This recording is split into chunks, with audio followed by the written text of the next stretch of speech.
Dévotion Fanro du lundi 13 février 2023 par l'apôtre Grèce Lubega. Titré « Hors sagesse interdite ».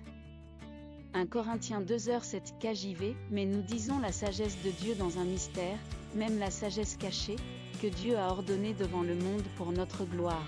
L'esprit humain a un appétit pour l'inconnu. Il est constamment à la recherche de ce qui est nouveau. Dans Actes 17h21, la Bible parle d'Athéniens et d'étrangers qui passaient leur temps à rien d'autre qu'à dire ou à entendre quelque chose de nouveau. Cette soif dans l'esprit humain est ce que le diable a manipulé dans le jardin d'Éden et a causé la chute de l'homme, Genèse 3. Dieu n'a pas ordonné que tout ce qui est caché soit déterré. Certaines choses sont délibérément cachées par Dieu pour la préservation des fils des hommes. Dans notre écriture thématique, Dieu révèle que ce qu'il a caché pour nous est pour notre gloire. Tout ce qui est caché et qui ne rend pas gloire à Dieu et à ses enfants ne doit pas être recherché. Ce que nous cherchons est caché en Dieu. Cela signifie que lorsque les gens accèdent à la sagesse interdite, c'est parce qu'ils recherchent des choses en dehors de l'esprit et de l'essence de Dieu. Cela vient comme une mise en garde pour le chercheur.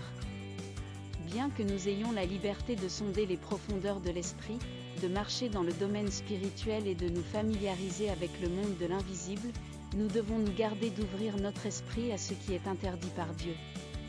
Seul l'Esprit de Dieu peut satisfaire notre curiosité divine. C'est lui qui nous conduit dans toute la vérité, Jean 16h13. Alléluia. Approfondissement, Actes 17h21, Genèse 3, 1-7.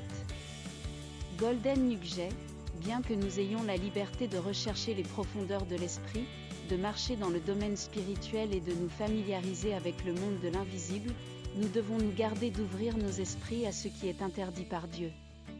Seul l'Esprit de Dieu peut satisfaire notre curiosité divine. C'est lui qui nous conduit dans toute la vérité. Prière, Père bien-aimé, je te remercie de m'avoir ouvert le monde invisible.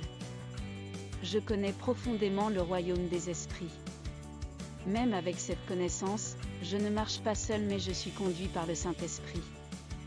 Je vois ce que lui seul montre, goûte ce que lui seul donne et entends ce à quoi lui seul ouvre mes oreilles, au nom de Jésus, Amen.